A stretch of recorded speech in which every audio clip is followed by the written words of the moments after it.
जगन्नाथ आपण मानकु मो YouTube channel है ओडिया लाइव जेकेसी क्रिएशन के को पुणी थे स्वागत। देख वर्तमान आम देखा कार्यफर्द चतुर्थ श्रेणी एलआरपी कार्यक्रम कार्यफर्द 14 टी देखा।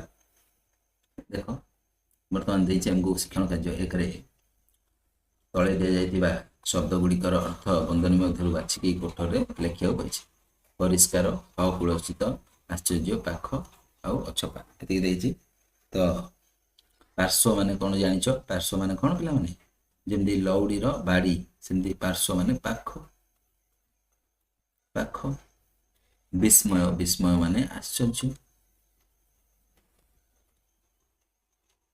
आश्चर्य है से अनाबिल अनाबिल माने अकलुषित अकलुषित ठीक अच्छे। तापर उज्जवल उज्जवल माने कौन परिष्कार उज्जवल माने परिष्कार ठीक अच्छे एमती तुम लिखिद ठीक अच्छे। तापर जी आम शिक्षण कार्य 2 को देख देदेला जे उपकार करे ताकू गोटे पदरे लिखिले आम उपकारी लिखा सेहीपरि तल निम्न निम्नलिखित उक्ति गुड़ी को एक पदरे कौन हम लिखा जे मिछ कहे ताकू कौन कहवा बोली से कही। देख जे उपकार करे ताकू उपकारी जे मिछ कहे ताकू कहवा आम मिछुआ मिछ जे कहूँ कौन कह ताकू मिछुआ है। जे शिक्षा दियंती ताकू कहवा शिक्षक शिक्षक जे कविता लिखती ताकू कहवा कवि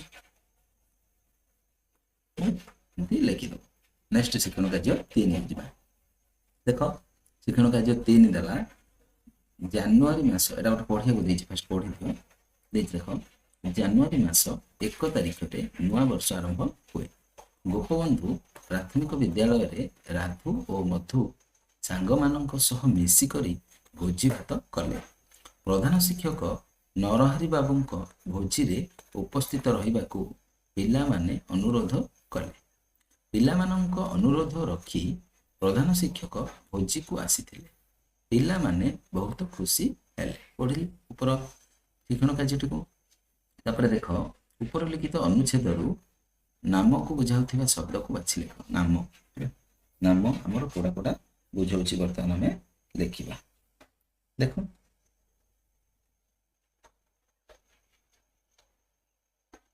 जानुआरी देखो एठी गोटे अछि जानुआरी तो लिख जानुआरी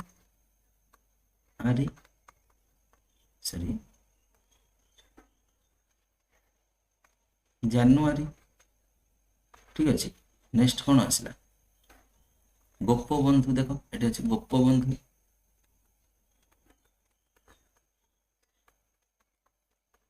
गोपबंधु प्राथमिक विद्यालय राधु साधु राधु गोटा हम आउ मधु गोटा हम राधु आउ मधु हम तापर हम आमर नरहरि देख ये कौन अच्छे नरहरि तापर कौन अच्छी उपस्थित रही पिला अनुरोध पिला अनुरोध रखी प्रधान शिक्षक भोजी को आसिले है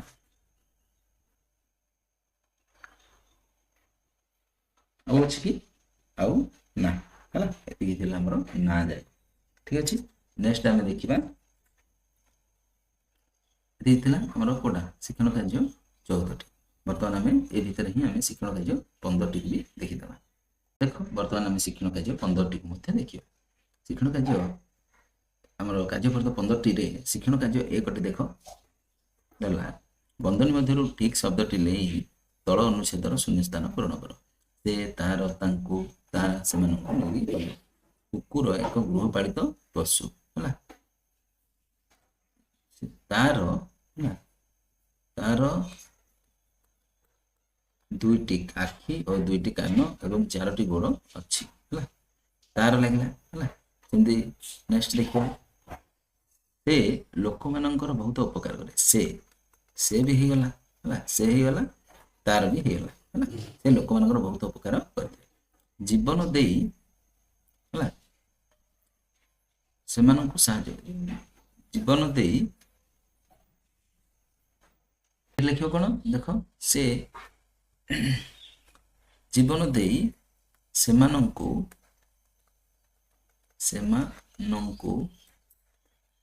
ସାହାଯ୍ୟ କରିଥାଏ, ତେଣୁ ଲୋକମାନେ ନିଜ ଘରେ ପାଳିଥାନ୍ତି, ତା ପାଇଁ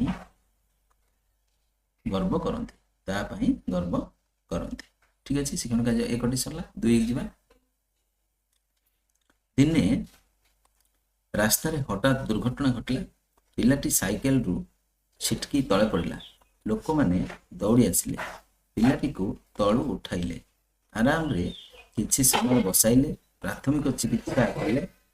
ପିଲାଟି ସମସ୍ତଙ୍କୁ ଧନ୍ୟବାଦ ଜଣେଇକି ନିଜ ଘରକୁ ଗଲା। ଉପରେ ଦେଖାଯାଇଥିବା କାମକୁ ବୁଝାଉଥିବା ଶବ୍ଦ ଗୁଡ଼ିକୁ ବାଛିବା। ଦିନେ ରାସ୍ତା କୋଉଟା କାମ ଦେଖ, ଦୁର୍ଘଟଣା ଘଟିବାଟା ଗୋଟେ କାମ, ଦୁର୍ଘଟଣା ଘଟିଲା ଏଟା ଗୋଟେ କାମ। ଆଉ ରହିଲା ଛିଟକି ପଡ଼ିବା, ଛିଟକି ପଡ଼ିଲା ଏଟା ଗୋଟେ କାମ। ଛିଟକି ତଳେ ପଡ଼ିବାଟା ହେଲା, ତଳେ ପଡ଼ିବାଟା କାମ ହେଲା। ତାପରେ ଲୋକମାନେ ଦୌଡ଼ି ଆସିବାଟା ଗୋଟେ କାମ ହେଲା, ଦୌଡ଼ି ଆସିଲେ ଏଟା ଗୋଟେ କାମ ହେଲା। ତାପରେ ତଳୁ ଉଠାଇବା, ତଳୁ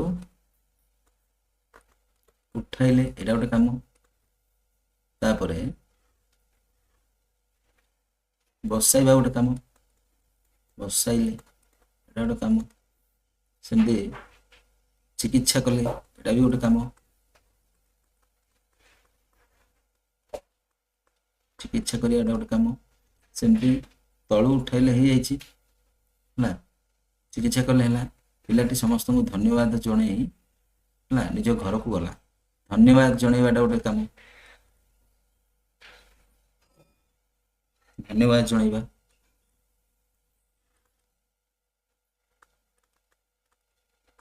ଜଣାଇବା এটা ଗୋଟେ କାମ। ତାପରେ ଆସିଲା ଘରକୁ ଗଲା, ଏଟା ବି ଗୋଟେ କାମ। ବୁଝିଗଲ?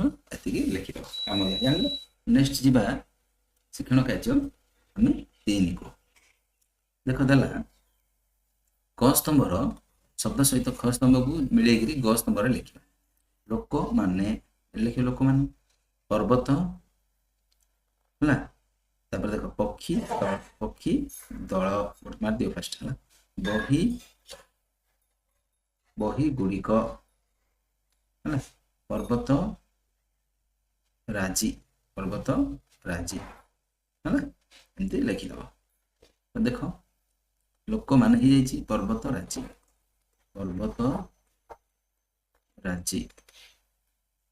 ହେଲା। ତାପରେ ଦେଖ ପକ୍ଷୀ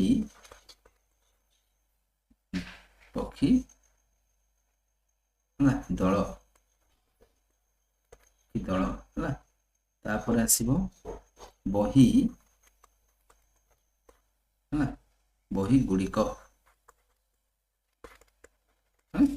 ଠିକ ଅଛି, କେତେ 5ଟା ବୁଝିଲା କି ନାଇଁ? ଆଉ ଲୋକମାନେ ହେଲା, ଏମିତି କରିଦେବ। ଠିକ ଅଛି। ନେକ୍ସଟ ଇଏ ବର୍ତ୍ତମାନ ଶିକ୍ଷଣ କାର୍ଯ୍ୟ 3ଟି ମଧ୍ୟ ସଜାଇଛି। କାର୍ଯ୍ୟପଦ ଆମେ ବର୍ତ୍ତମାନ ଦେଖିଲେ 13 ଆଉ କାର୍ଯ୍ୟପଦ କୋଉଟା ଦେଖିଲେ 13 ଦେଖିଲେ, 14 ଆଉ 15 ଆମେ ବର୍ତ୍ତମାନ ଦେଖିଲେ। ନେକ୍ସଟ କ୍ଲାସ ଆମେ କାର୍ଯ୍ୟପଦ 16ଟି ଦେଖିବା। ଏମିତି ଯଦି ନୂଆ ଭିଡ଼ିଓ ଦେଖିବାକୁ ଚାହୁଁଛନ୍ତି ତାହେଲେ ଆମ ଚ୍ୟାନେଲକୁ ଲାଇକ୍, ସେୟାର ଆଉ ସବସ୍କ୍ରାଇବ କରି ଘଣ୍ଟି ବଟନକୁ ଦେବା ପାଇଁ ଜମାରୁ ରହୁଛି। ଜୟ ଜଗନ୍ନାଥ।